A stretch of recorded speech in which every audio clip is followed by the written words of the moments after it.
Hi there. A big hello to all of you and greeting to Tago community.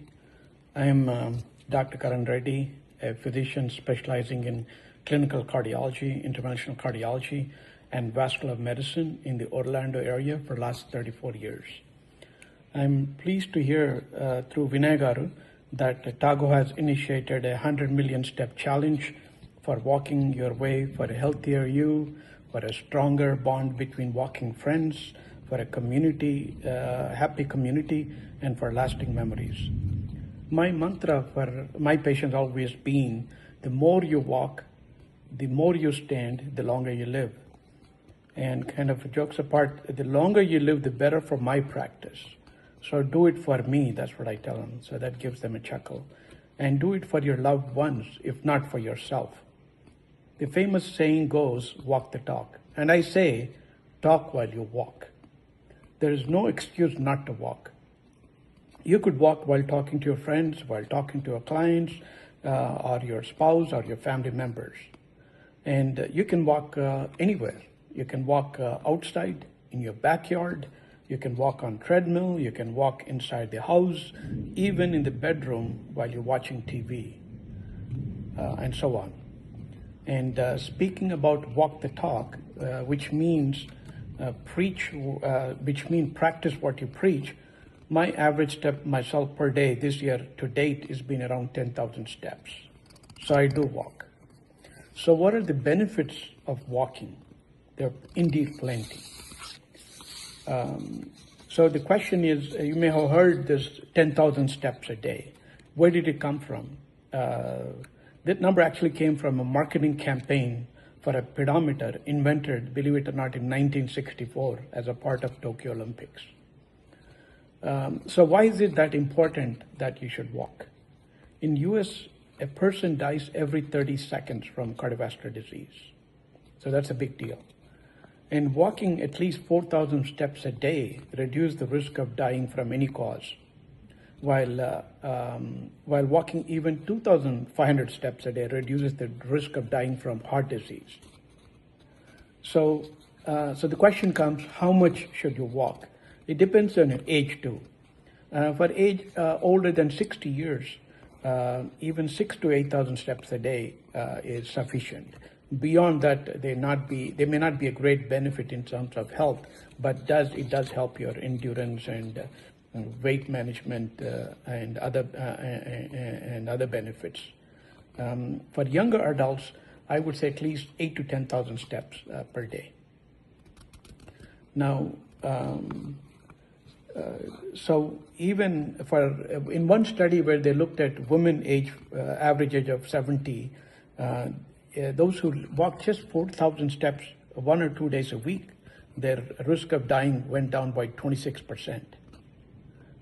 From all causes, and about 26% risk of dying from heart problems. Just 2 days a week of 4,000 steps. And you add a third day of 4,000 steps, even the risk goes down to 40%. So it does make a big difference. And walking, let's say, up to 7,000 steps or 6,000 steps, lower the risk even further. So overall, in older adults, walking 6,000 to 10,000 steps daily decrease the risk of dying by 42%. And in younger adults, about 7,000 to 13,000 steps a day will cut down your risk of dying from all causes by almost 50%. So that's why walking is very important.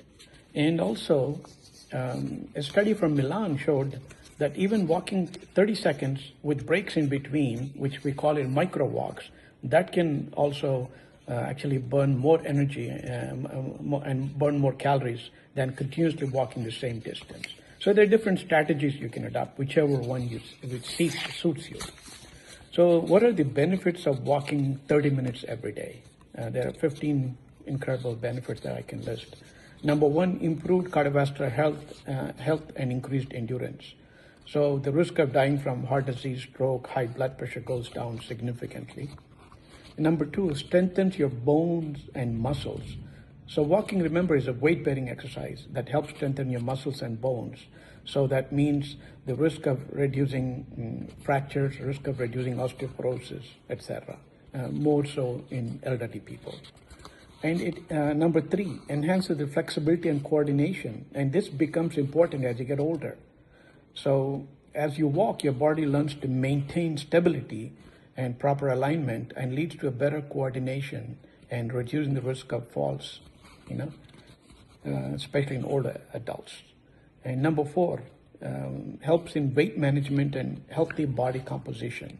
So that it increases your lean muscle mass while reducing your body fat and contributing to overall a better healthy body composition. So is walking the only way to reduce weight? No. Walking is a little bit difficult to weigh, actually. If to lose 1 pound, you need to burn 3,500 calories to lose 1 pound. So how much you have to walk to burn 3,500 calories? You talk about 12 hours of walking to burn 3,500 calories to lose 1 pound. On the other hand, simpler way is if you cut down 500 calories, your calories 500 calories per day, you lose 1 pound a week. So yes, calories do matter. Yes, walking helps, but also if you're trying to lose weight, mind your calories. Number 5 benefits of walking. It prevents any obesity-related health issues. Meaning, so what are the obesity-related health issues? Heart disease, diabetes, high blood pressure, and certain types of cancer. So all of these will be better controlled or prevented with walking.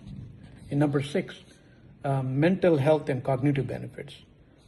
Because walking acts like a natural stress reliever, helping to reduce the level of stress and anxiety, depression. And in fact, the walking releases endorphins, which are happy hormones or feel-good hormones. And also being outdoors and connecting with nature during your walk further enhance the stress relieving effects, providing a refreshing and calming experience on your mind. And number 7 benefit, improved mood and overall well-being. So walking has a profound impact on your overall mood and mental well-being because that walking leads to release of neurotransmitters like dopamine, serotonin, which are associated with feeling of happiness and well-being. So it will uplift your spirits, boost your self-esteem, improve your overall outlook on life. And also, moreover, more importantly, walking can serve as a form of active meditation, allowing you to clear your mind, increase mindfulness, and find inner calmness. So number 8 benefit, it enhances cognitive function and your memory because walking causes increased blood flow to the brain that promotes the growth of new neurons and enhances neural connections. And walking also boosts the release of brain-derived neurotropic factor, BDNF, a protein that supports brain health and plays a crucial role in the memory formation and cognitive function. And number 9, disease prevention. So as we talked about, walking does leads to lowers the risk of chronic diseases, like we mentioned, heart disease, diabetes, blood pressure, and also improves the insulin sensitivity. So therefore, helps you in managing your weight and lowering the risk of diabetes or controlling your sugars. And number 10, improved management of existing conditions. Let's say you have chronic disorders like the diabetes, cholesterol, blood pressure, heart disease. So that also helps with controlling these and managing these diseases. And then number 11, it enhances the immune function in your body. So regular physical activity can strengthen the immune system and reduce the risk of infections and certain diseases. Then number 12, increased energy and stamina. Enhanced energy levels throughout the day, improved stamina, endurance of physical activities, reduced fatigue and increased productivity. And number 13, even helps you improve sleep quality, better regulation of sleep patterns and improved sleep quality. Number 14, social benefits. The one Tago is talking about. You have an opportunity with their kind of initiative, opportunity for social interaction and connectivity. So whether you walk alone, walk with a friend, walk in a group, it allows for conversations, sharing experiences, fostering deeper relationship. And walking with a companion or joint walking like a Tago walking club can turn your daily exercise into a social activity, providing support, motivation, and a sense of belonging. Good. So, and it helps enjoy the nature and outdoor environment. It's most important, it gives you a break from fast-paced urban lifestyle and fostering a deeper connection with your natural world. And number 15, environmental benefits. So let's say your office is in walkable distance, or grocery store is in walkable distance. If you choose to walk instead of going in a car, significantly reduces carbon footprint and environmental impact. So many benefits from walking. And how about, let's say you don't get time and you're home, and one other way to really get health benefits is just walk upstairs. Walking at least 50 steps daily associated with more than 20% reduction in cardiovascular diseases. So that means if you have one flight of stairs in your house, you go up and down 5 times, that still adds a lot. And let's say if you're not a walking person, any type of activity is fine. It could be gym, could be cycling, could be a stepper, it could be a treadmill, it could be swimming or walking in the swimming pool, or doing yard work. The key is that to do 30 to 45 minutes 5 days a week. So you should get at least 150 minutes of some type of activity per week. So with this, I think I end my talk wishing all Tago members a healthy, happy life. Thank you for giving me the opportunity to come in front of you, and take care and bye.